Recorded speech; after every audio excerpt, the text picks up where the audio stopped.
देवी सर्वभूतेषु शक्तिरूपेण संस्थिता। नमस्तस्यै नमस्तस्यै नमस्तस्यै नमो नमः। नमस्कार, प्रणाम, सुप्रभात। मैं दियान शर्मा भक्ति और आस्था के अनोखे सफर यात्रा एक्सप्रेस में आप सभी का स्वागत करता हूं। भक्तों, जहां जीवन के तीनों अर्थ प्राप्त हो जाएं, वही तीर्थ है। भक्ति, शक्ति और मुक्ति तक पहुंचने की यात्रा ही तीर्थ यात्रा है।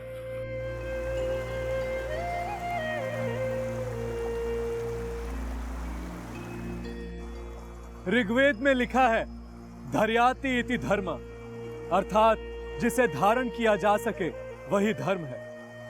जहां आस्था, विश्वास और न्याय को महसूस किया जा सके वही सच्चा देवालय है।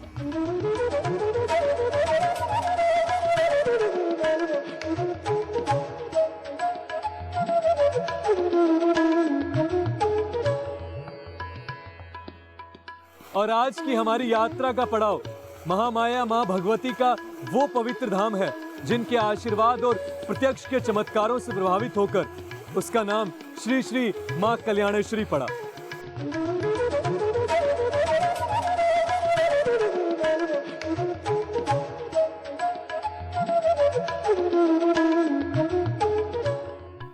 बराकर नदी के किनारे बसा छोटा सा शहर मैथन वो पवित्र भूमि है जिसे मां महामाया ने स्वयं अपनी लीला स्थली चुना है। माता के इस पवित्र भूमि पर मां अपने कल्याणकारी रूप में निवास करती हैं और यहाँ आठों पहर माता की लीलाएं गूंजती रहती हैं।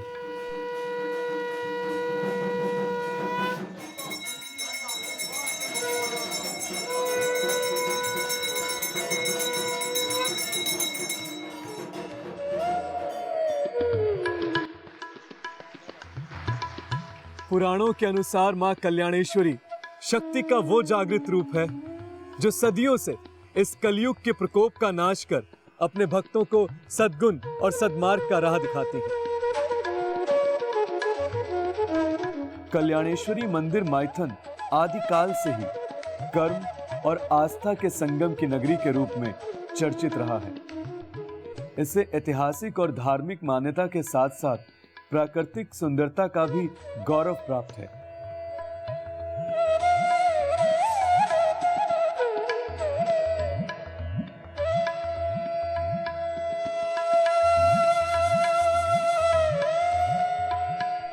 ये महामाया मां भगवती की इस भूमि पर असीम अनुकंपा ही है जो इसे 4 राज्यों बिहार, झारखंड, बंगाल और आसाम में प्रसिद्धि दिलाती है।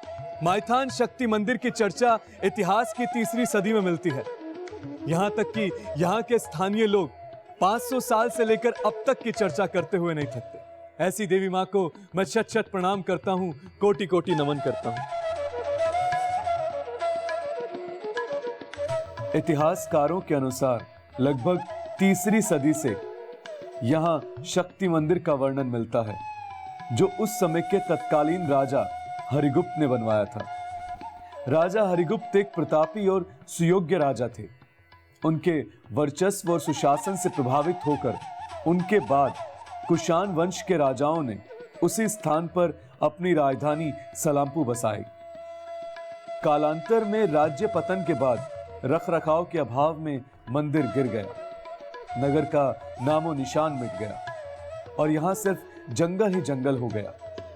फिर लगभग 500 साल पहले पंचकोट के राजा ने इसे फिर से बनवाया। मां कल्याण से राजा बल्लाल सेन लखन सेन का देवी है, तो उसको लड़की को शादी किया है पंचकोट महाराज जौतुक से यहाँ पर ले आया। तो यहाँ से माँ उठा नहीं है, तो रोता रहा।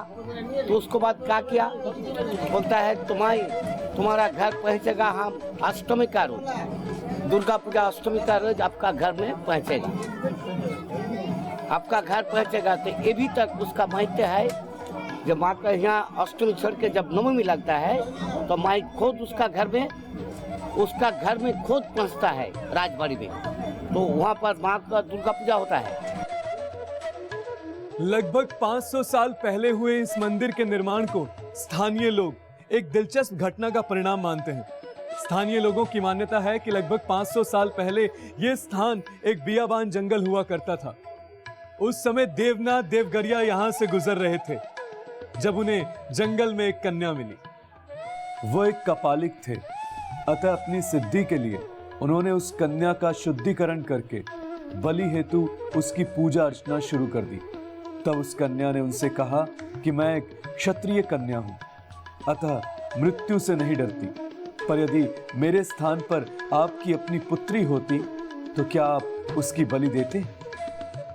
यह सुनकर देवनाथ जी, जिन्हें सब दादू के नाम से जानते हैं, उनका हृदय पसीज गया। उन्होंने उस कन्या को देवी मां को समर्पित करने के बजाय राजा बलाल सेन को अपनी अमानत के रूप में दे दिया। एक रात देवी माता ने उनके स्वप्न में आकर उन्हें उस कन्या के राजयोग होने की बात बताई और कहा कि इसका विवाह काशीपुर के राजघराने में करा दो। माता की आज्ञा मानकर दादू ने राजा से विचार विमर्श करके उस कन्या की शादी काशीपुर के राजकुमार से करा दी और विदाई के समय उसे ठाकुर जी की मूर्ति दी। मां कल्याणेश्वरी जहां एक तरफ अपने भक्तों का कल्याण करती हैं, वहीं दूसरी ओर अन्याय और अहंकार का नाश भी करती हैं। उसी समय गढ़ जंगल के इलाके में एक इच्छाई घोष नाम का साधक रहता था, जो देवी मां का अनन्य भक्त था। देवी मां उसकी भक्ति से अति प्रसन्न थी। देवी मां ने उसे आशीर्वाद दिया कि उसे कोई नहीं हरा सकता। इससे धीरे धीरे वो साधक अहंकारी हो गया। उसके अहंकार को खत्म करने के लिए देवी मां ने उसे सचेत किया। देवी मां ने उसे संकेत दिया कि वो अष्टमी के दिन उसकी रक्षा नहीं करेंगी, इसलिए वो युद्ध ना करे। इच्छाई घोष ने माता की आज्ञा को अनदेखा करते हुए काशीपुर के राजकुमार और उनके सैनिकों, जो कि कन्या की विदाई करा के लौट रहे थे, उन पर आक्रमण कर दिया। भीषण युद्ध हुआ और इच्छाई घोष इस युद्ध में मारा गया। मां की हर लीला में कोई ना कोई जगत कल्याण की भावना अवश्य ही होती है।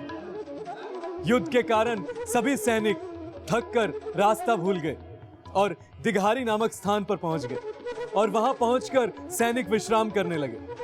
विश्राम करने हेतु उन्होंने देवी मां की मूर्ति को जमीन पर रखा, लेकिन उसके बाद वो मां की मूर्ति उठा नहीं पाए। देवी मां साक्षात स्वयं ही वहां विराजमान हो गई। बुद्ध धर्म जब खत्म होने जा रहा था और क्रिश्चियन धर्म, ईसाई धर्म जब बढ़ने लगा था, उस टाइम से ये बहु कापालिक और उस टाइम पर शंकराचार्य की स्थापना शुरू किया था हिंदू लोग को जागरण के लिए। उसी समय से ही मंदिर है। तो मेरा जो पूर्वज जो दादू था, पत्ता बाबा जिसको बोलता है, वही इसको साधना में माँ को मिला था। माँ को मिला था उसको। ये माँ कल्याणेश्वरी का पहला मंदिर है और वर्तमान मंदिर, जो लगभग मंदिर से 4 किलोमीटर की दूरी पर है, वहाँ ढेकी कूटने की आवाज, बच्चे की रोने की आवाज और शोरगुल से तंग आकर माँ की मूर्ति एक दिन अचानक से गायब हो गई। फिर एक दिन माता ने पुनः दादू को स्वप्न में आकर संकेत दिया कि वो नदी के किनारे हैं और दादू ने माता की खोजबीन शुरू कर दी। यात्रा एक्सप्रेस में समय हो गया है अल्पविराम का। लौटकर हम आप सभी को वर्तमान मंदिर के बनने की कहानी बताएंगे। आप सभी देखते रहिए यात्रा एक्सप्रेस। अभी तक हमने आपको मां कल्याणेश्वरी के स्थापित होने की घटना के बारे में बताया, तो आइए जानते हैं कि मां के इस मंदिर का निर्माण कैसे हुआ।